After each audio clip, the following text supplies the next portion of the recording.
So, I'm conscious that I'm in trouble because I'm the only thing that's standing between you and lunch, which is always a risky place to be.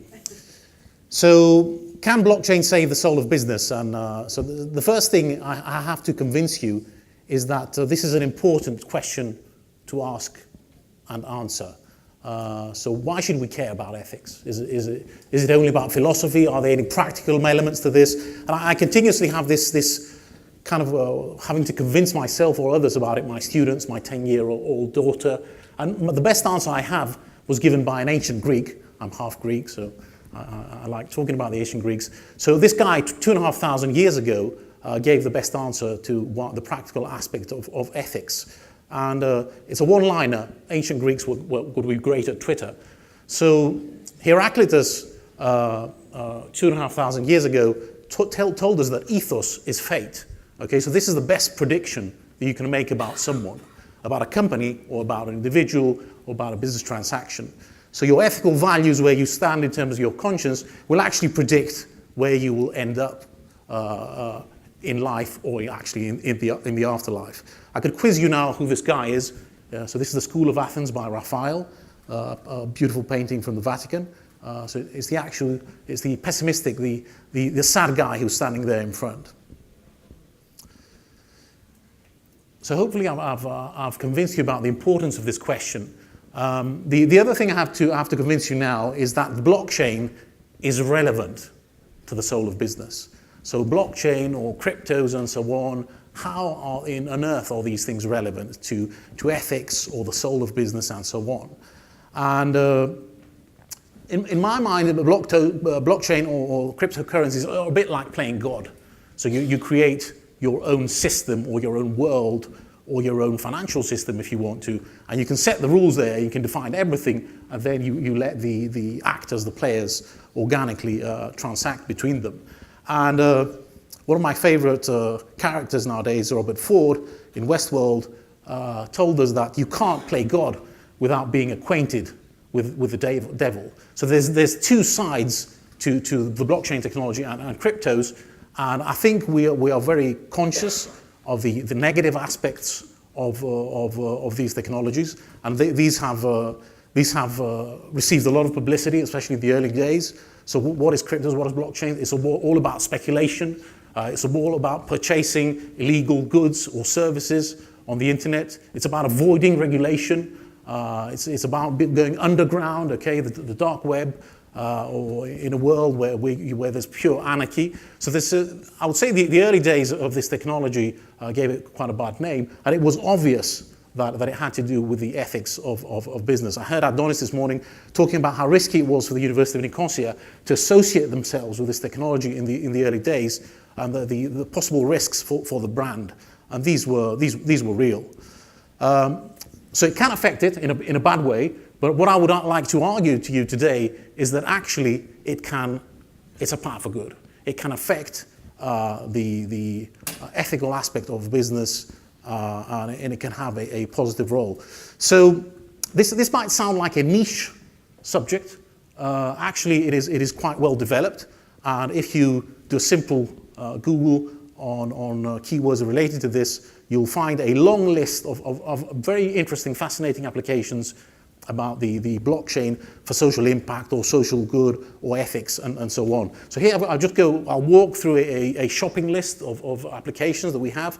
So the ICSO Foundation is a decentralized impact exchange where it's quite a well-known exchange, and perhaps this is at the center of what's happening. We have social cryptocurrencies, community tokens, so like the East London Pound, Faircoin, and a dozen others. We have crypto philanthropists as institutions or as individuals. You have charity coins that target various social objectives. You have special funds and coins that have cryptocurrencies underlying them. You have people sending money, so immigrants perhaps sending money back home. And again, there's applications that support that activity. One which might not be that obvious, and people talk about the negativities of the shadow economy, okay, the underground economy. Actually, in developing countries, if you go to Africa perhaps or to India, the informal economy is something that's very positive for entrepreneurship, but also for the livelihood of people. if you try and kill tax evasion, for example, in these countries, this will mean millions of people dying. You can't actually do that. So you might actually want to facilitate that, and monetizing this value that's created through the blockchain is perhaps a good way of doing it. It was also talked earlier about hyperinflation. So in countries where you have issues with currencies being completely unstable, then at least there's some reference point which citizens can use. Very interesting projects in the environmental protection agenda. So a project in coral reef monitoring that uses the blockchain. International aid.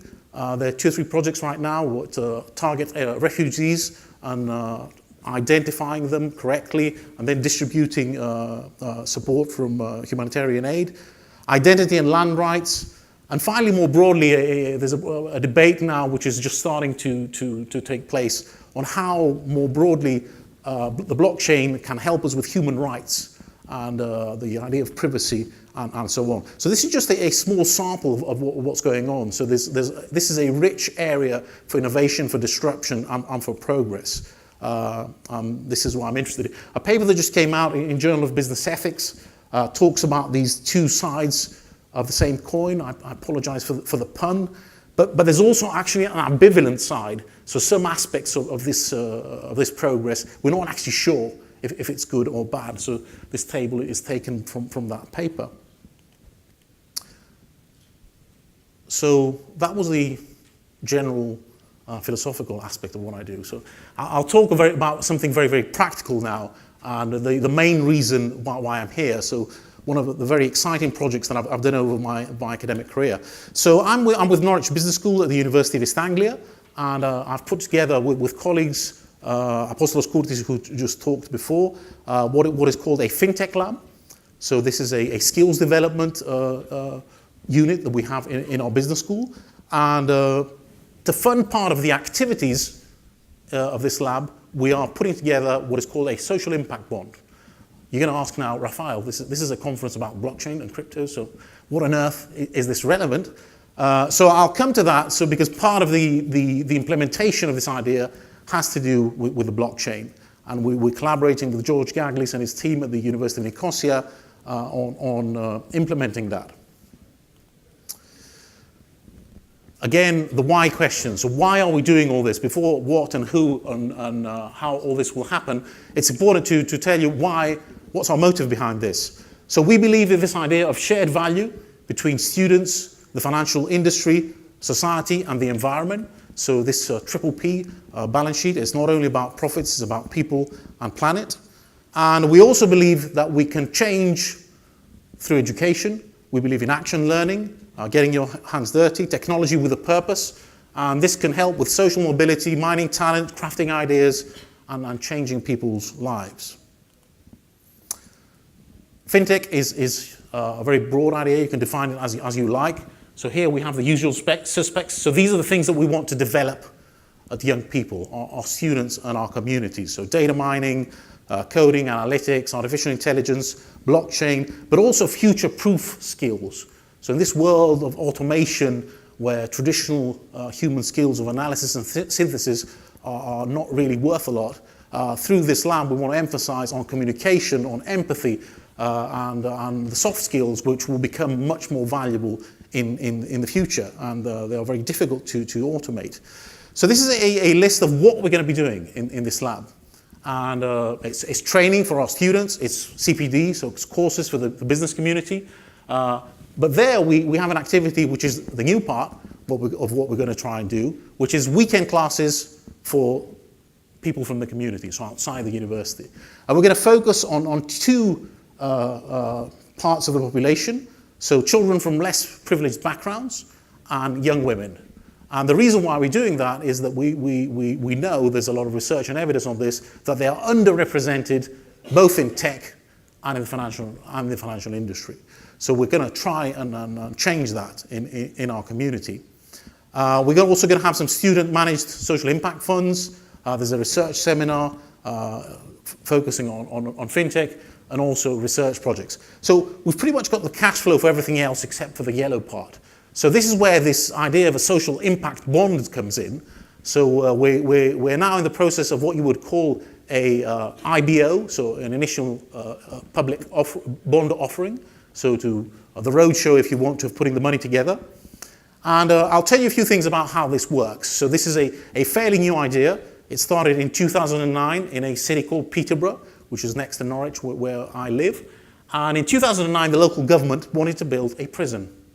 And the traditional way of doing that is that you ask somebody, a construction company, to build a prison. Somebody might actually provide the service. They'll give you the keys, or they'll provide the service, and you give them the money. So this is the traditional way through which you would do this. Now, the Peterborough local government decided to do it in a very innovative way, which later became known as a SIB, or a social impact bond. So what they said is that they will pay for success, because they're not really interested in building a prison. What they are interested in is actually reducing crime rates. So they told the provider of the service that I will actually give you a bonus. So we'll enter a contractual agreement, a bond, and I will give you a bonus if you achieve something of a social objective, if you reduce, for example, the reoffending rate. And this has created a revolution in what is called social finance, in local government, and the way that provisions are happening. So we have about 50 of these social impact bonds worldwide. 4 of these are actually in Norwich, so we're quite innovative in that area in terms of local government. A lot of leading investment banks are interested in this, so Goldman Sachs is one of the early movers. So if you Google this around, you'll see there's a lot of activity. So just an infographic showing what's happening. So the government targets a social issue, investors provide the money, there's a non-profit running the intervention. If it's successful, they get the money back. If it's not, then they lose the money. So what we're going to do in the FinTech Lab is something what we believe is very revolutionary and unique, is that we're going to actually reverse that process. So instead of asking the private investors to give the money, what we're actually going to ask the investors is to target as a social objective. We're asking them to outsource their CSR activity. So rather than the state outsourcing, let's say, social provision, we're asking the private sector to outsource their CSR activities. So the investor targets a social good. In this case, UEA, the university, provides the capital. The FinTech Lab in the center runs the intervention. So we train the kids over the weekends. If it's successful, we get the money, basically. If it's not successful, we lose it. So this actually reduces the agency costs and moral hazard, and it aligns our objectives. So we have a great incentive to be successful in what we're doing. And so it's a very similar structure, but it's quite different. And this solves actually a lot of problems that the current SIB structure has. So reversing the SIB actually creates a new asset class. So we have a new security, and this means that we can access a whole new pool of money. So all the CSR or ethical business, if you want to, pool of investments, which is huge, and we know that it's the most rapidly increasing. It insources social policy rather than outsourcing it. And this solves one of the controversies with the traditional SIBs, because the secularization, if you want, of social policy, and the idea that you're outsourcing everything isn't always desirable, or doesn't always go down well with citizens or politicians. It increases accountability, so everything is more transparent. It provides access to new sources of capital and allows the CSR investors, so the people in the company, rather than having a vague idea of what they are achieving, through what we're offering here, it's going to be very, very measurable. So what I said here about success or not success, this is measured in a very quantitative way. So the kids, for example, that are going through the program, and their progress and everything else will be measured against criteria. So for example, completion of the program is a simple one. If you get a job through an apprenticeship, will be something that's more ambitious, but perhaps this will give you a higher bonus. So in all this SIB literature, you have to quantify and measure these social objectives, and this is where the blockchain comes in. So at last, the link to this conference. So the ambition is to, in order to enhance efficiency, transparency, and also show the power of the blockchain, is to implement blockchain technology, I would say, in 2 main aspects. The first one is that the recording of the contract, okay, this bond will be done on the blockchain. So all the participants, the terms and conditions, if you want to, all the objectives and so on, will be recorded there. And any change to this agreement obviously will be updated on the blockchain. We'll have these social objectives. In an ideal world, automatically, if we meet these objectives, the blockchain will be updated, and the investors will also be informed about that. This will allow us to also lower costs. Traditional structures are very expensive in terms of legal aspects and so on. It improves speed and facilitates adoption. And more important, and again, this is the second aspect of the SIB, is that it allows us to have a secondary market. So the traditional bonds, if you buy them, you're stuck with them. Here, in this particular aspect, this gives you a tool to actually transact, so you can buy and sell these social impact bonds. And this is very revolutionary in this idea of social impact bonds. It's never been done before. So I'm conscious of time. I'll just mention the stakeholders of this, so the partners. So we have a project team that's currently put together.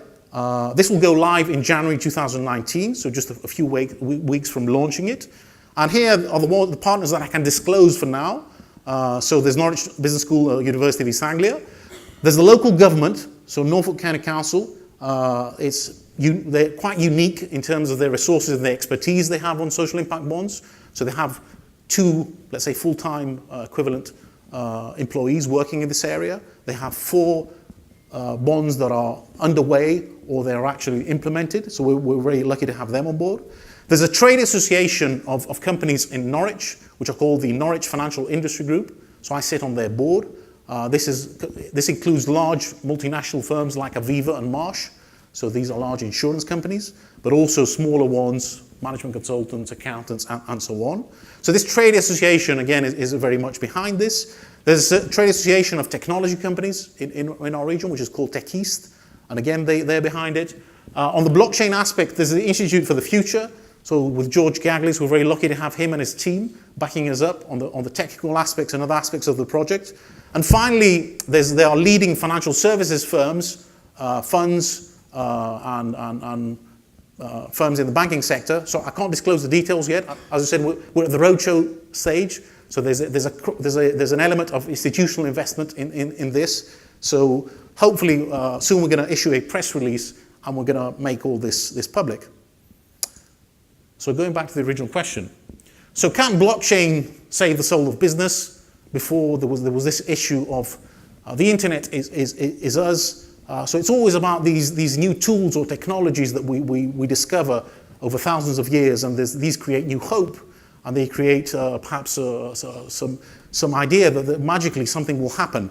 I think that they can be helpful, but at the end of the day, I think what we have to really answer is how we, as humans, as individuals, can save the soul of business. So tools will help us, but they can't have the vision, they can't have the energy, they can't have really the human element you want in order to define what you want to achieve. So blockchain can help us, but I don't think it definitely can't save magically the soul of business. So that was all from me.